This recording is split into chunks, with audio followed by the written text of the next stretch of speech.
Well, I first began to realize that I loved the guitar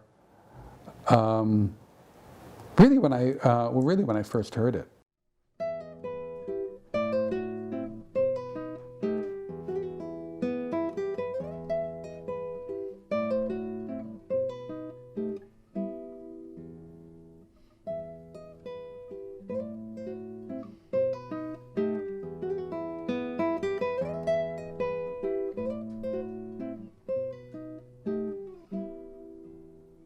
My name is Mark Delpriora, and I'm a classical guitarist, guitar teacher, classical guitar teacher.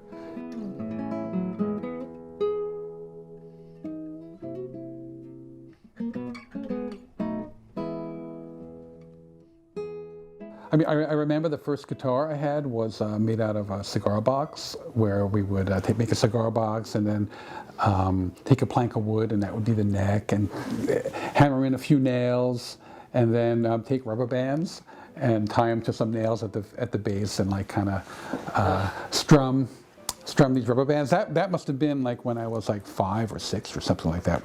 So I started lessons with a great guitarist, sort of an old school guitarist named Rolando Valdez Blaine, and he was in the Village.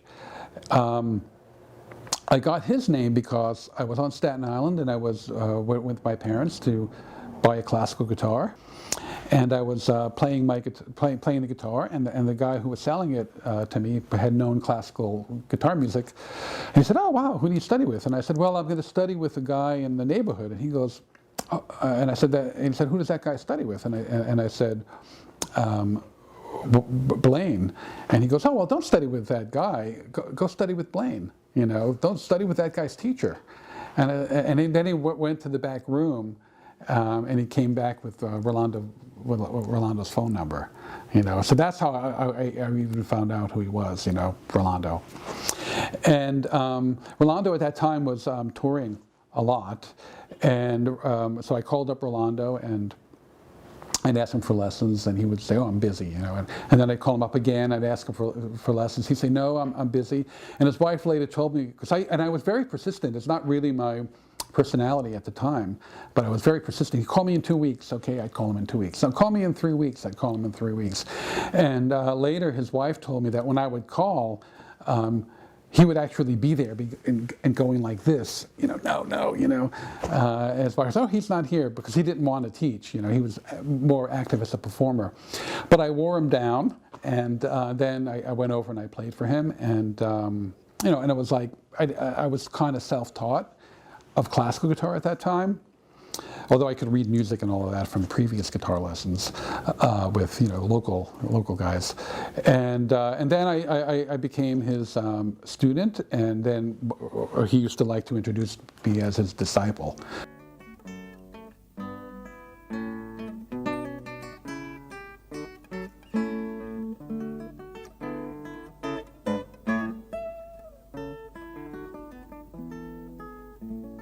When I heard, say, somebody like Andre Segovia play live, it was almost like it was really like a spiritual experience. It was like a transcendental experience, truly. And when I heard people like Julian Bream, who was also a favorite guitarist of mine, it was almost, you know, like a religious experience to hear great artistry.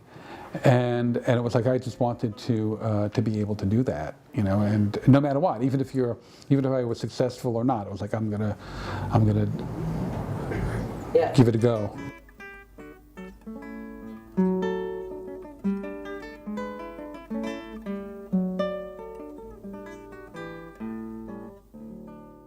For my graduate studies, I worked with a guitarist named Manuel Barroeco, and I remember going to a lesson with him. And he said, "Mark, you know, what do you want to do in the future?" And I just said, "I don't know."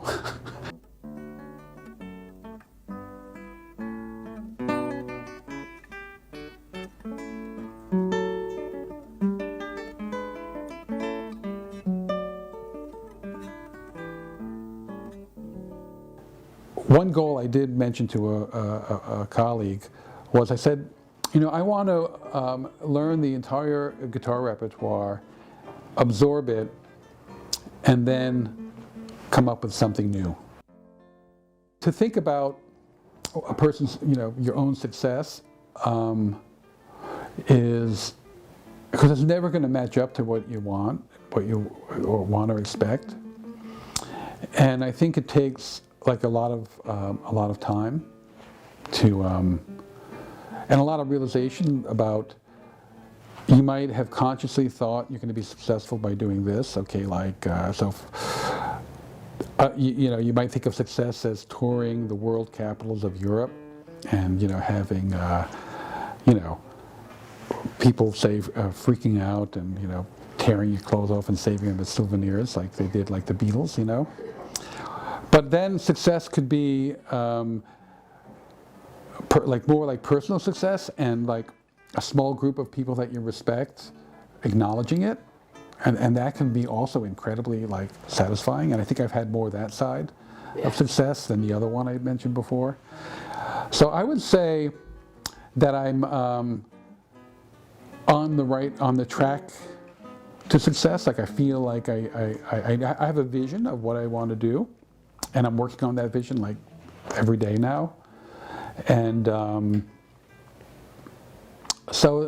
but I would say like materially, like there's still like a kind of work struggle that you go through. Like you don't always do what you want to do. Yeah. Yes, I've been teaching a long time since really I've been playing practically. I had my first students when I was like about 15 or 16, and I love to teach, and it's very creative to teach. I look at teaching guitar like, first of all, I like to look at it as each student is an individual, and they have their own way of thinking. So the creativity of the teacher has to do to figure out how the student thinks, what the student is attracted to, and how to motivate them to motivate themselves.